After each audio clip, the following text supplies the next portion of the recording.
Monnet അവതരിപ്പിക്കുന്ന കുട്ടിവാർത്തയിലേക്ക് ഏവർക്കും സ്വാഗതം. ഇന്ന് 2026 ജൂലൈ 16 വ്യാഴാഴ്ച. വാർത്തകൾ വായിക്കുന്നത് 7D ക്ലാസ്സിൽ നിന്നും ദേവി കൃഷ്ണ.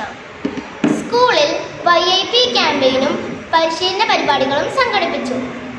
വാർത്തകൾ വിശദമായി. നൂതന ആശയങ്ങളുള്ള കുട്ടികളെ കണ്ടെത്തുന്നതിനായി സംസ്ഥാന സർക്കാരും KDISCOം സംയുക്തമായി നടപ്പിലാക്കുന്ന പദ്ധതിയാണ് YIP അഥവാ യങ് ഇന്നോവേറ്റേഴ്സ് പ്രോഗ്രാം. പദ്ധതിയുടെ 9ാമത്തെ എപ്പിസോഡിനായുള്ള രജിസ്ട്രേഷൻ ആരംഭിച്ചു.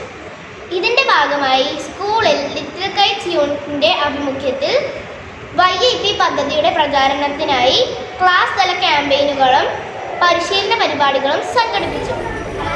വിവിധ ക്ലാസുകളിലെത്തിയ പ്രത്യേക സംഘങ്ങളുടെ നേതൃത്വത്തിൽ പദ്ധതി എന്താണെന്ന് വിദ്യാർത്ഥികൾക്ക് വിശദീകരിച്ചു നൽകി.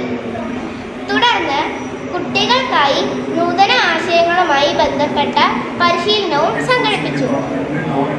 നിരഞ്ജന, ആശിഷ് R. സുരേഷ്, ഉമാശങ്കരി, അഭിന ടോമി, ദേവലക്ഷ്മി, ദേവി കൃഷ്ണ, അഭിരാമി ബിജു, അമൃതശ്രീ NS എന്നിവരാണ് ഈ പരിശീലന പരിപാടികൾക്ക് നേതൃത്വം നൽകിയത്. ഇതോടെ ഇന്നത്തെ കുട്ടിവാർത്ത അവസാനിക്കുന്നു. നന്ദി, നമസ്കാരം.